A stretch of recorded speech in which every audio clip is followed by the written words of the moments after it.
Okay, so this piece of mine recently sold with a gallery that represents me.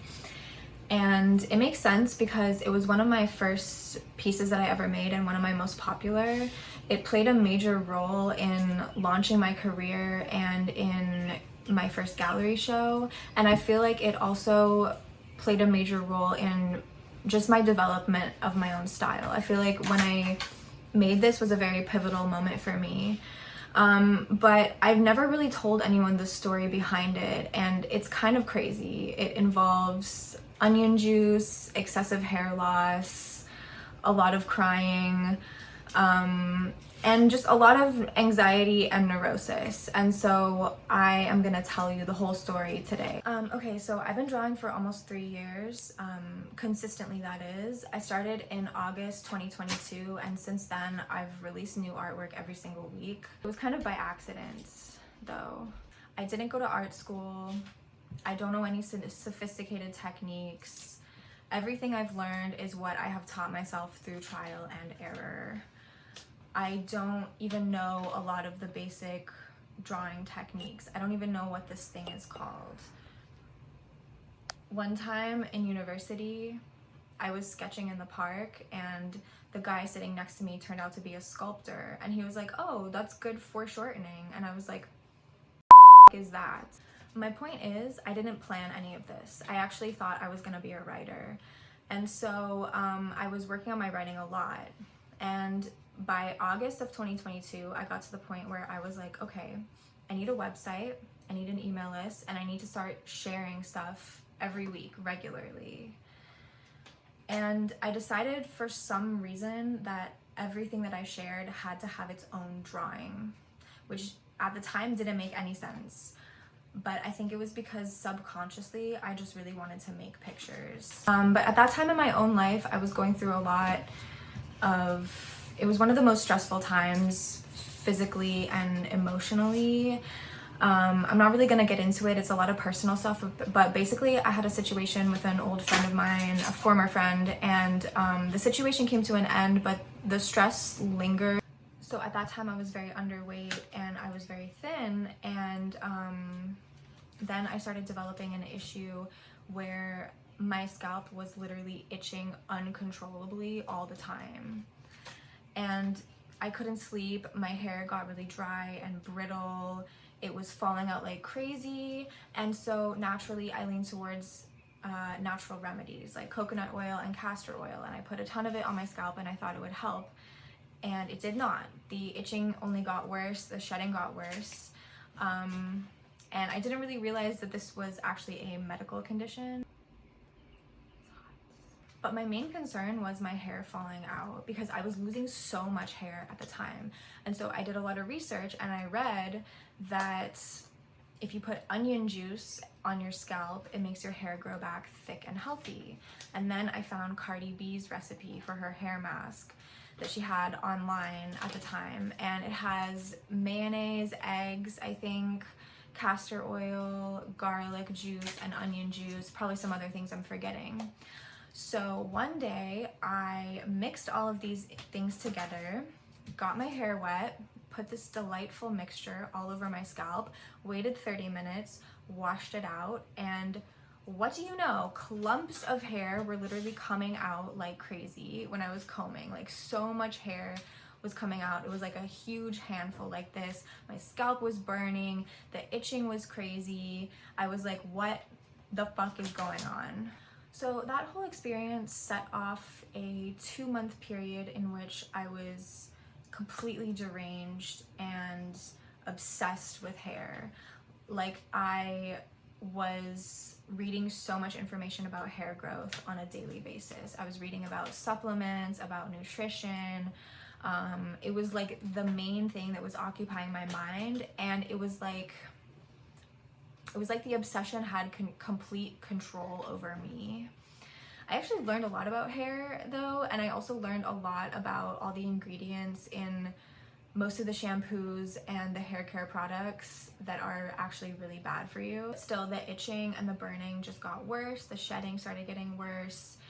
It was like handfuls every time I would wash my hair. I started having nightmares that I would touch my hair and handfuls would just come out in my hands. My entire social media feed was just hair growth products, serums, supplements, treatments, all the things.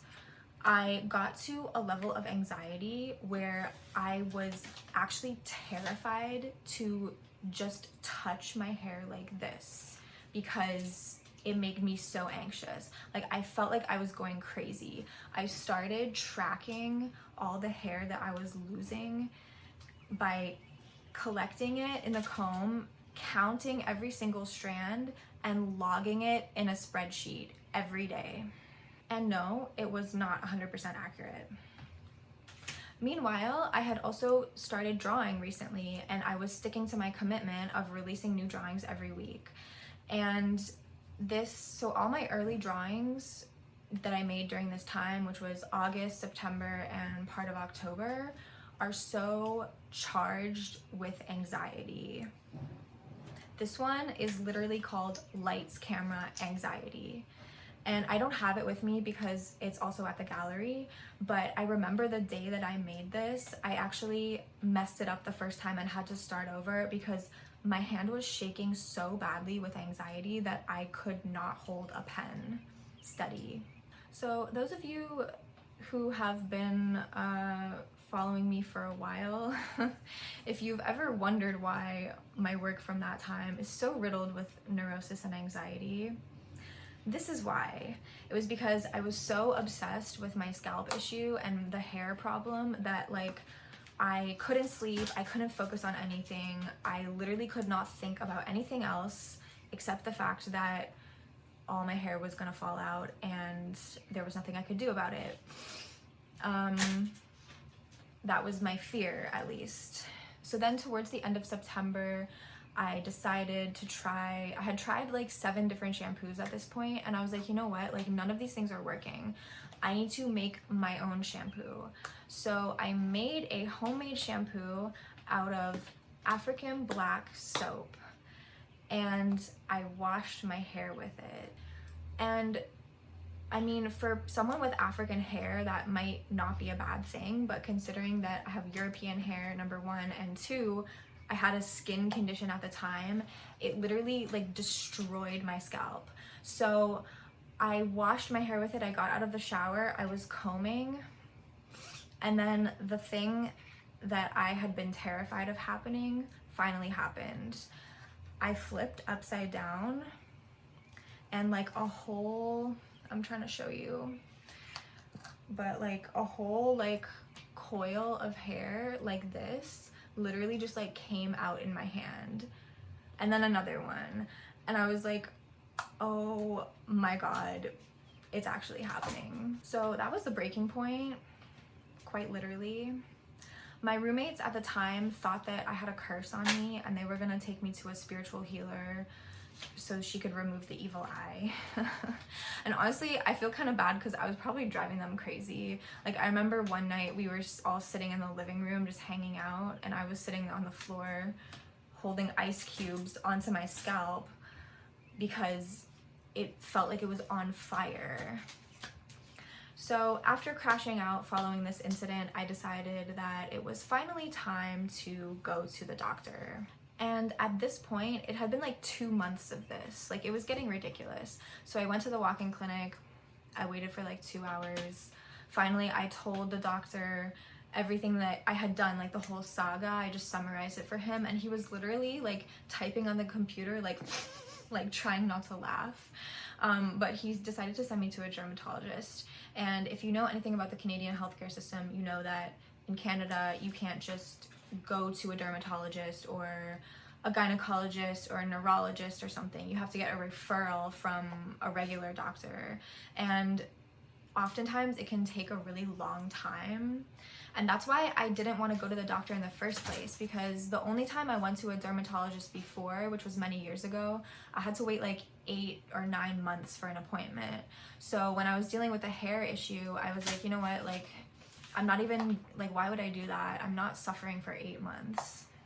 But by the grace of God it turns out that there is one dermatologist in the city, possibly even the whole country, I'm not sure, who takes walk-ins. And the walk-in clinic that I went to sent me there. So 2 days later, I was sitting in this dermatologist's office waiting for him. And this man rolls in with the energy of someone who has no time to waste, which is totally fair. And he took one look at my scalp and he diagnosed me. He was like, you have seborrheic dermatitis. I'm not really sure how to pronounce this properly.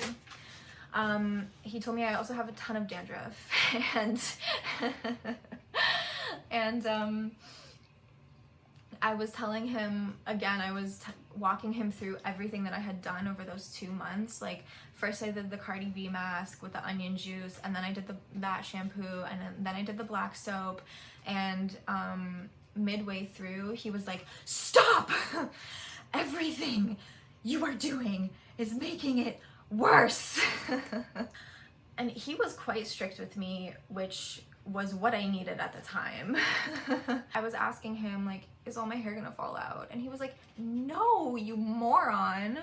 He didn't call me a moron, but he was saying, like, basically think of it like grass or like a garden, and your scalp is the soil, and if the soil is messed up, the plants can't really grow properly. So he prescribed me like $200 worth of medicated shampoos and lotions, and he told me to wash my hair every single day for 14 days, and then it would be better. So I went to get my prescriptions filled. I came home. At this point, I was really late with making my art for the week. This was a Wednesday, I remember. And because the doctor's appointments and everything, like, it took a lot of time, so I hadn't even started yet. Like, I was way behind schedule. The release date is always Thursday, so I had like barely any time. And I got home, and you know, like when you come down from an adrenaline high, oh my God, sorry, and you sort of just crash. That was how I felt.